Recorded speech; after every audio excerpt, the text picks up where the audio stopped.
नमस्कार, न्यूज 18 मध्य प्रदेश छत्तीसगढ़ देख रहे हैं आप। मैं हूं प्रशांत कटारे। 20 मिनट 20 खबरों का रुख करें उससे पहले बड़ी खबर है दिल्ली से इस वक्त की। बिहार विधानसभा चुनाव के साथ मध्य प्रदेश के उपचुनाव कराए जाएंगे। 27 सीटों पर मध्य प्रदेश में उपचुनाव होने हैं। चुनाव आयोग ने ये फैसला लिया है। सही समय पर तारीख भी बताई जाएगी। चुनाव आयोग ने ये जानकारी दी है कि बिहार विधानसभा चुनाव के साथ ही मध्य प्रदेश में 27 सीटों पर उपचुनाव भी कराए जाएंगे। और हालांकि अभी तक तारीख और तिथि का ऐलान नहीं किया गया है। इलेक्शन कमीशन का कहना है कि समय पर तारीख भी बताई जाएगी। हमारे साथ अशरफ काजमी दिल्ली से जुड़ गए और जानकारी के साथ। अशरफ, तारीख बताई जाएगी जल्द ही, समय पर तारीख बताई जाएगी, लेकिन कोई अंदेशा कोई और ऐसा कि किस समय किस मियाद में ये बिहार के इलेक्शन होंगे, चूंकि बिहार के साथ ही अब मध्य प्रदेश के उपचुनाव भी होने हैं? बिल्कुल प्रशांत, बिहार विधानसभा के साथ ही ये उपचुनाव हैं वो होने हैं, लेकिन चुनाव आयोग ने 29 नवंबर से पहले का समय दिया है। तो जाहिर सी बात है उस 29 नवंबर से पहले ये पूरी प्रक्रिया कर ली जाएगी। संभावना यही व्यक्त की जा रही है कि नवंबर के अक्टूबर या नवंबर में ये चुनाव करा ली जाएंगे। अक्टूबर आखिर से प्रक्रिया अगर चरणबद्ध तरीके से किया गया, कई चरणों में बिहार के पहले भी चुनाव किए गए, अगर उसी तरह से किया गया तो ये अक्टूबर के आखिर में शुरू होंगे और संभवतः दूसरे या तीसरे हफ्ते तक ये पूरी प्रक्रिया जो है चुनाव की वो पूरी कर ली जाएगी। और इसी अवधि में मध्य प्रदेश की जो 27 सीटों पे उपचुनाव होना है वहां पर भी चुनाव करा लिए जाएंगे। जी प्रशांत।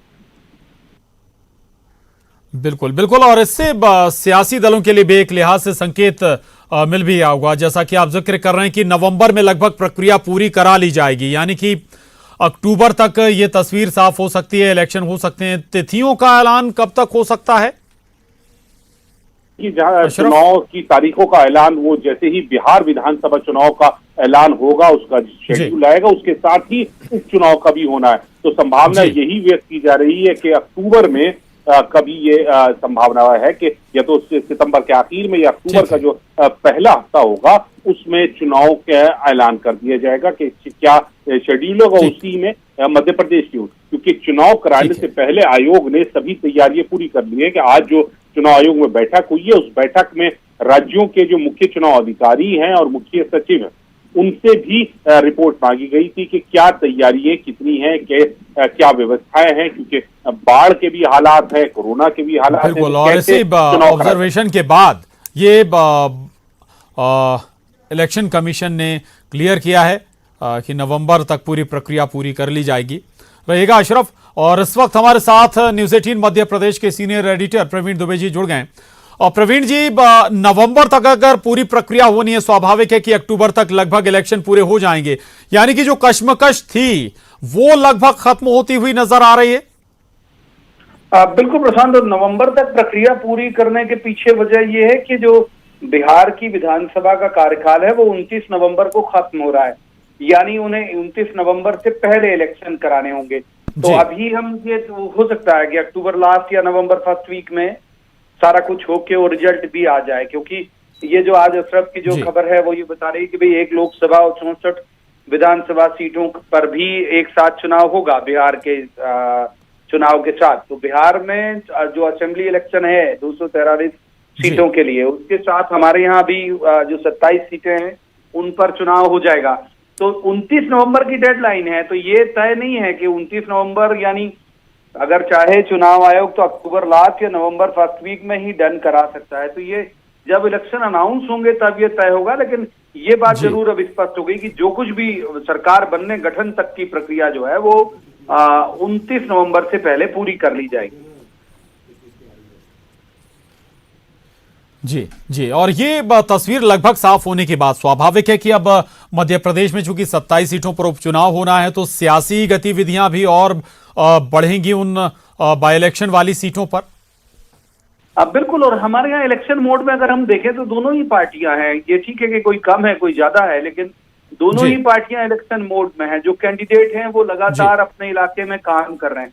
तो लगभग ये संभावित था सभी की तरफ से प्रशांत पहले से ही कि इस अक्टूबर लास्ट तक संभव है कि इलेक्शन हो जाए।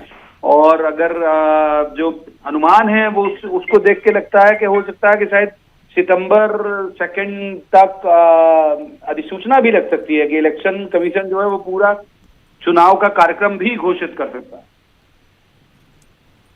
जी जी इस पर सियासत भी जमकर हुई कि कांग्रेस ने आरोप लगाया कि बीजेपी डिले करवाना चाहती है इलेक्शन और इसलिए लगातार कोरोना संक्रमण के आंकड़े बढ़ा चढ़ाकर दिखाए जा रहे हैं और भी तमाम तरह की बातें हुई। लेकिन इलेक्शन कमीशन के इस जो आज तस्वीर साफ हुई है, ये साफ हो जाता है कि यहाँ पर किसी भी सियासी दल का कम से कम कोई इंटरफेरेंस इलेक्शन कमीशन में तो नहीं है। वो अपने हिसाब से फैसला लेता है, अपने हिसाब से चुनाव कराता है।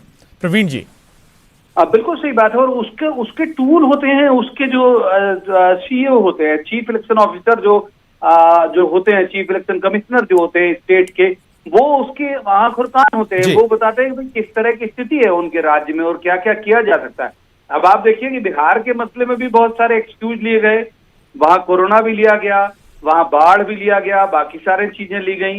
तो बिहार के मसले पे भी एक्सक्यूज लिया गया कि भाई ऐसे कैसे हो पाएगा। लेकिन चूंकि उनका जो मैंने कहा कि भाई उनका जो निर्वाचन का जो दफ्तर होता है हर राज्य में, वो बेहतर उनके पास रिपोर्ट दे देता है कि जिलों की क्या स्थिति है या हम कैसे करा सकते हैं और कौन से एहतियात के साथ ये इलेक्शन कराए जा सकते हैं। तो पूरा इत्मीनान उन्हें हुआ कि हाँ ये कराए जा सकते हैं। पाबंदियां बहुत सारी उन्होंने लगा भी रखी हैं और ये भी कहा कि यदि इलेक्शन होंगे तो वो कैसे होंगे। न्यूज 18 ने कुछ दिन पहले दर्शकों को बताया भी था कि क्या क्या पाबंदियां और क्या क्या सावधानियां चुनाव आयोग ने तय की हैं। तो ये हम कह सकते हैं कि हाँ बिल्कुल तय समय पे होगा और अब किसी तरह की कोई सियासत या दखलंदाजी की गुंजाइश नहीं है। जी बिल्कुल, बहुत शुक्रिया प्रवीण जी आपका हमसे बात करने के लिए। अशरफ जुड़े हुए थे। अशरफ आपका भी बहुत शुक्रिया, बहुत धन्यवाद। और अब रुक करेंगे